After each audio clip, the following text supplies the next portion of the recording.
પોરબંદરમાં ભૂતકાળથી લઈને અત્યાર સુધી જાડેજા પરિવારની મહિલાઓની દબંગાઈ સૌ કોઈ જાણે છે. હાલ તો પોરબંદર ચર્ચાનો વિષય બન્યું છે, કારણ કે ભૂરા મુંજાના પત્ની અને કાંદલ જાડેજાના કાકી હિરલબા જાડેજા પોલીસ સકંજામાં છે. હિરલબા જેલવાસ ભોગવી રહ્યા છે, ત્યારે તેમના વિરુદ્ધ અનેક ખુલાસાઓ થઈ રહ્યા છે. નમસ્કાર, આપની સાથે હું ભગવતી વિશાવડિયા. હિરલબા કુતિયાણાની નગરપાલિકાની ચૂંટણી વખતે મુખ્ય ચહેરો બન્યા હતા અને જોરશોરથી તેમણે પ્રચાર કર્યો અને કાના જાડેજા અને કાંદલ જાડેજાને વિજયી બનાવ્યા. પરંતુ ઇઝરાયેલી મહિલા લીલુ ઓડેદરા નામની મહિલા હિરલબા વિરુદ્ધ એક વિડીયો બનાવે છે, ખંડણી અને અપહરણના તેના પર આક્ષેપ લગાવે છે. ત્યારબાદ પોલીસ તપાસ શરૂ થાય છે અને હિરલબાના નેટવર્કનો પર્દાફાશ થાય છે. આ નેટવર્કના સાગરીતો સહિત હિરલબાને જેલમાં ધકેલવામાં આવે છે અને પોલીસ વધુ તપાસ તેજ કરે છે. તેમના વિરુદ્ધ લોકો એક બાદ એક અનેક ફરિયાદો કરે છે અને હિરલબાએ કરેલ સાયબર ફ્રોડ અને અન્ય બીજા ગુનાઓને લઈને પોલીસ હિરલબા વિરુદ્ધ વધુ કડક કાર્યવાહી કરે છે. સમગ્ર મામલે જ્યારે પોલીસ તપાસ હાથ ધરી છે, ત્યારે પોલીસને સીસીટીવી ફૂટેજ, વોટ્સએપમાંથી સાગરીતો સાથેની ચેટ મળી આવે છે તથા ફોટોગ્રાફ્સ, આંગણિયા પેઢીના વ્યવહારો, ચેકમાં સહી કરેલા ફોટોગ્રાફ્સ અને કોલ રેકોર્ડ પણ મળી આવ્યા છે. હજુ પણ સાયબર ક્રાઇમ સિવાય મોટા આર્થિક વ્યવહારો મળે તેવી શંકાઓ છે, જે અંગે પોલીસ યોગ્ય પુરાવો સહિત વિગતો આપશે ત્યારે ખબર પડશે કે હિરલબાની ગુનાહિત પ્રવૃત્તિઓમાં આંતરરાષ્ટ્રીય નેટવર્કનો પણ ઉપયોગ થયો છે અને તેમની ગેંગ હજુ કેટલી સક્રિય છે અને આંતરરાષ્ટ્રીય સ્તરે સક્રિય હોવાનું પણ સામે તો આવી રહ્યું છે. હજુ ઘણું બધું છે જે ખુલશે તો હિરલબાની મુશ્કેલી ચોક્કસપણે વધશે. ત્યારે સમગ્ર મામલે પોલીસ શું ખુલાસા કરે છે તેના પર નજર કરીએ.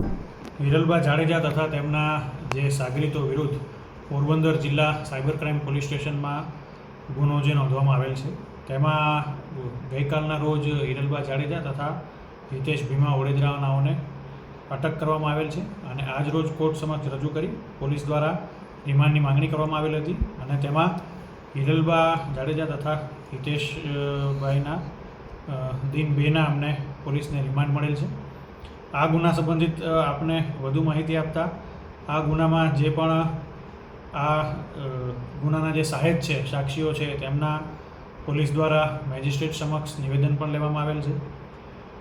આ ગુનાની જે એફઆઈઆરમાં જે એકાઉન્ટની માહિતી આપી છે તેના સહિત અન્ય લગભગ 40થી વધુ એકાઉન્ટની અમને માહિતી મળેલ છે અને આ એકાઉન્ટમાં આજે 40થી વધુ એકાઉન્ટ જે મળેલા છે એમાંથી 15થી વધુ એકાઉન્ટમાં અમને લગભગ 50 કે એનાથી વધારે સાયબર ક્રાઇમ થયેલ હોય એ પ્રકારની કમ્પ્લેન પણ મળી છે, જેની પણ ઊંડાણપૂર્વકની તપાસ ચાલુ છે, જેને પણ આ તપાસમાં એના પુરાવા લઈ અને સામેલ રાખવામાં આવશે. અમુક ખાતા ધારકોના જે ખાતાઓમાંથી જે આ પૈસા આવે છે અને જે પૈસા ઉપાડવા જે વ્યક્તિઓ જાય છે, તેમાં ખાતા ધારકની સાથે આ ગુનાના જે સાગરીતો, આ ગેંગના જે સાગરીતો છે તે લોકો પણ જાય છે અને તે લોકો જ આ પૈસા ઉપાડતા હોય એ પ્રકારના અમને સીસીટીવી ફૂટેજ પણ મળેલ છે, જે પણ અમે તપાસમાં સામેલ રાખેલ છે. હિરલબા જાડેજાના મોબાઈલમાં, તેમની વોટ્સએપ ચેટમાં પણ અમને આ ગુનાના સંબંધિત મહત્ત્વના ઘણા બધા પુરાવા મળેલ છે. તેમની જે ચેટ છે આ ગુનાના આરોપીઓ સાથેની તથા અન્ય જે આ ગુનામાં સાહેબ છે કે અન્ય રીતે સંકળાયેલ છે તેવા વ્યક્તિઓ સાથેની ચેટમાંથી આ ખાતાઓ જે ખોલવામાં આવે છે, કેટલા ખાતા ખુલે છે વગેરે પ્રકારની ચેટ મળેલ છે. એમાં થયેલ ખાતાઓમાં જે ટ્રાન્ઝેક્શન થયેલ છે તો એ ટ્રાન્ઝેક્શન જેમ કે આરટીજીએસ હોય કે હોય તો એની પહોંચના ફોટોગ્રાફ્સ પણ અમને મળેલ છે. એની સાથે સાથે અમુક જે હિસાબની જે લખાણ કર્યા હોય એના પણ અમને આ ચેટમાંથી અમને પુરાવા મળેલ છે. સાથે સાથે આ ખાતાઓમાં કોઈ સાયબર ક્રાઇમ સંબંધિત નોટિસ વગેરે કોઈને પણ વ્યક્તિઓને મળેલ છે તો એ નોટિસ પણ અમને વોટ્સએપ ચેટમાં મોકલેલ છે અને આ જે હિરલબા છે એ પણ આ બધી ગતિવિધિથી ટોટલ જાણકાર છે, માહિતગાર છે, એ પ્રકારના પણ અમને પુરાવાઓ મળેલ છે. આંગણિયા પેઢીમાં પણ ઘણા બધા વ્યવહારોની અમને એન્ટ્રીઓ મળેલી છે, જે સીધી રીતે આ ગુનાઓ સાયબર ક્રાઇમ સંબંધિત જે રકમના જે વ્યવહાર થયેલા છે એની સાથે સંકળાયેલ છે, એ પ્રકારના પણ અમને પુરાવાઓ મળેલ છે. આ જે ખાતા ધારકો જેમના ખાતા ખોલાવેલ છે એમના જે ખાતાના જે એમના જે ચેક છે એવા સહી કરેલા જે ચેક હોય, સેલ્ફ લખેલું હોય કે ઉપર કંઈ વિગત ન લખેલી હોય કે રકમ ન લખેલી હોય એવા ચેકના ફોટોગ્રાફ્સ પણ અમને વોટ્સએપ ચેટમાં મળેલ છે. સાથે સાથે જે અમારું CDR એનાલિસિસ હોય છે એમાં પણ હિરલબા જાડેજા આ બધા આરોપીઓ સાથે ખૂબ જ બધી રીતે ટૂંકમાં સંકળાયેલ છે એ પ્રકારના પુરાવા મળેલ છે. આરોપીઓ અંદર બધી રીતે આ મુવમેન્ટથી આ જે પણ ગુનાઓ થઈ રહ્યા છે એની સતત વાતચીત સાથે સંપર્કમાં હોય તે પ્રકારના પણ અમને પુરાવા મળેલ છે. જ્યારે આ એકાઉન્ટ ખોલવાના જ્યારે હોય છે ત્યારે જે બેંક મેનેજર વગેરેને બોલાવેલ છે અને એની સાથે આ ખાતાધારકોને પણ બોલાવેલ છે એ પ્રકારના પણ અમને કોલ રેકોર્ડ પણ વગેરે મળેલ છે. સાથે સાથે આ જે અકાઉન્ટ્સમાં આ બધા એકાઉન્ટ્સમાં સાયબર ક્રાઇમ સિવાય પણ ઘણા મોટા આર્થિક વ્યવહારો થયેલા છે કે એમાં પણ સાયબર ક્રાઇમ અથવા તો બીજા અન્ય પ્રકારના મોડસ ઓપરેન્ડી ધરાવતા ગુનાઓની વિગત ભવિષ્યમાં આમાં આ તપાસ દરમિયાન ખુલી શકે તેમ છે અને એની પણ હાલ તપાસ અત્યારે ચાલુ છે.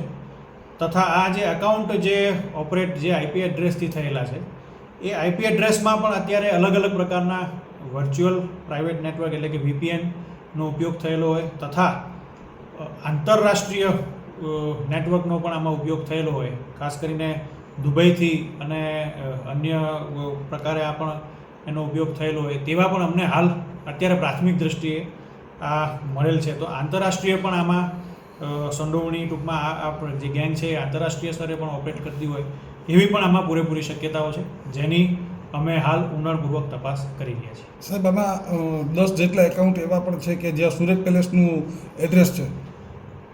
જે કોટકને જે આપણે પ્રાથમિક જે પ્રથમ FIR જે રજીસ્ટર થઈ છે એમાં જે 14 એકાઉન્ટ જે કોટકના દર્શાવે છે એમાંથી 10 એકાઉન્ટ જે છે એમાં આ એડ્રેસ જે છે એ સૂરજ પેલેસ ઝવેરી બંગલો કે જે હિરલબા જાડેજા અને ભૂતપૂર્વ જે ભૂરા મુંજા જાડેજાના નિવાસ સ્થાન તરીકે પ્રખ્યાત છે તેના એડ્રેસ પ્રૂફ મળે છે.